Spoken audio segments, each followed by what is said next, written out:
Alright, fresh out the theater, it is Guardians of the Galaxy 3 opening day. Real opening day, not that cheese from last week that all the media get to go to a week early. This is real opening day with the fans. And I guess the number one question is, with this one, with legacy characters, did we get back to the Marvel that we love? Or is it just more post-Endgame, below average to mid cheese?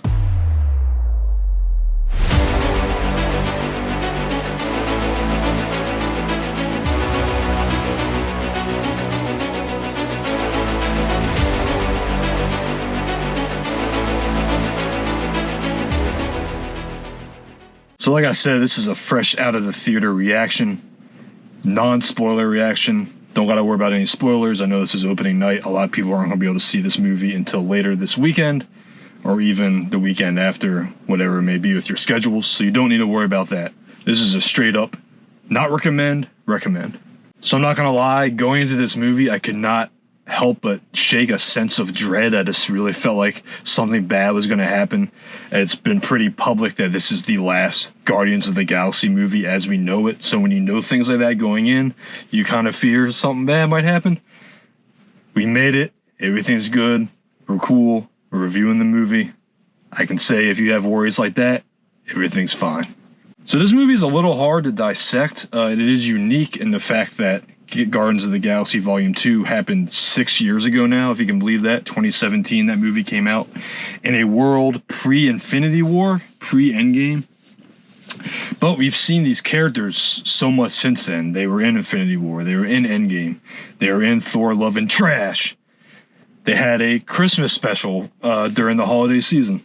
Those are a lot of movies to be in between your actual main movies. So it's kind of weird. It's like, where do we leave off? Do we start the movie where Volume 2 left off, or do we recognize all that's happened? The answer is a little bit of a both. One of the good things about Guardians of the Galaxy in the past has been, and why it's so popular, is it's kind of in the same sphere as Iron Man and Black Panther, where pretty much anyone can go see it and know what's going on. They don't need to have a huge knowledge of the MCU. And this movie is more of the same. If you like the Guardians of the Galaxy's movies, you can go to this one and know what's going on and enjoy it. For that, I'm thinking about people like my dad, who has seen them and thinks they're pretty entertaining. My man, the drunk Uncle Sturl, shout out. I know he likes the Guardians of the Galaxy movies, and I'd say this one fits right in. I was going to say that it's a little more weird than the other two, but now I'm about to take that back, because the second one, finding out that Peter is half human, half God, and all that stuff is very strange as well. So if you could get over that, I don't think anything in this movie will bother you. For big MCU fans like myself, this movie also hits. What can I say, man? I mean, we love these characters. They've been around in so many films. It's more of what we love. It's the heart. The actors, you can tell all love their roles. No one's phoning it in. And the best thing about this movie is I didn't know what this movie was about from the trailers. And they did a great job not really spoiling anything. The only thing that's really shown in the trailers that was a big part of the movie is showing Rocket's backstory of how he became, a super raccoon. It was kind of emotional to see and to watch. I will say, the way they do it is like flashback style. So we'll get to a part of the movie, they'll flashback, then we'll get back to where we were. It can be a little disorienting, especially in the more emotional bits, because the flashback will end and then we'll be back in like a classic Guardians of the Galaxy funny moment, and it's a little jarring.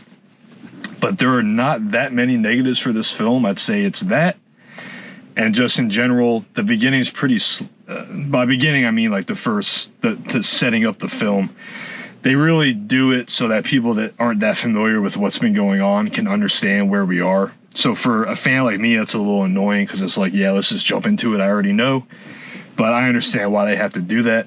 A big thing for me while judging comic book movies is power levels, power scaling. It's one of the first things I always think of.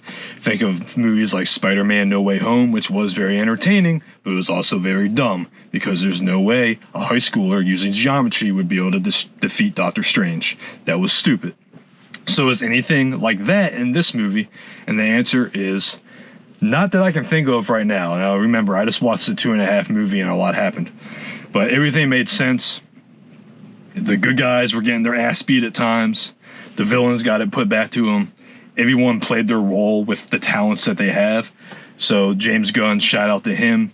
They did a very good job with that. This movie is emotional, but not as emotional as I thought it would be. I don't think you need to bring the tissues to the theater unless you're someone that gets easily choked up at moments. I'd say the other negative is the reason why this movie even exists is kind of weak. It kind of screams like, oh, we need to make a third Guardians movie. All right, what are we going to do? Okay, this is good enough. We can focus it around this. That being said, once we learned why the movie was happening, I got to say, I loved it.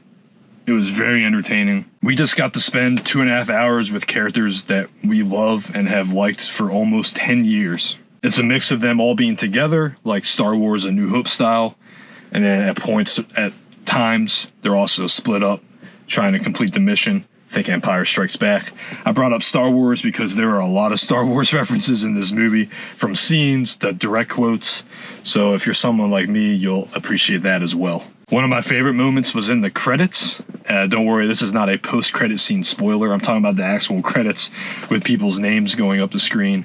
They had photos of like the top moments from the Guardians movies from the past 9 years. That was really fun to see, just to see how far everyone's come. So with it being a fresh out the theater reaction, I don't want to get into too many details. Don't want to talk for too long. All you guys really want to know is whether or not this is a good movie, whether you should go see it. My grade, fresh out the theater, I'm going B+. And I have to say, I think this was my most enjoyable film in the Marvel Universe since Endgame. I left the theater wanting to just go back and watch the other Guardians movies, so that's how you know that something's usually pretty good. So after the B+, I'll just say, if you have any interest in this movie, definitely go see it. You won't be disappointed. I can't really see how anyone could go see this and be disappointed unless this genre is just not for you, because if that's the case, you're just going to think it's kind of dumb and you're not going to know what's going on. But if you have interest in this stuff, it is definitely worth seeing. I liked it a lot. I'm definitely going to rewatch it at some point. I may even go see it again in theaters, depending if there's someone out there that wants to see it with me. Me personally, I saw this at an RPX Regal theater, so I got the big screen, sound shaking your seat experience, which I always love, but I'm not going to say it's necessary to see it in that premium format. I think any theater will get the job done. Real quick before I head off, I haven't watched anyone's videos about this movie. I haven't watched the rating, the Rotten Tomatoes or anything. So real quick, I'm going to guess. If there's ratings up yet so far, I know it's early. I'm going to say the critics have it at an 82. I'm going to say the fans got it at a 94. Let's see.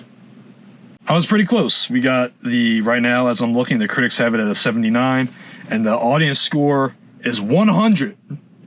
So there you go. If you're a fan, the fans agree with me. I apparently had the movie a little low for the 100. I can't give out that A+, but B+ for sure, man. Go ahead and check it out. Like, subscribe, hit me in the comments, let me know what you thought of the movie, or, ask me questions about it if you're still a little worried about whether or not you should go check it out. I'm planning on shooting a spoiler review this weekend so I can talk more specifics.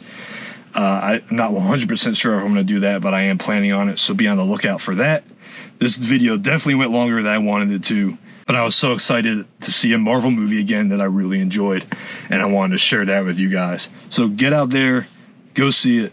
Like I said, let me know what you think, and I'll see you guys next time. Peace.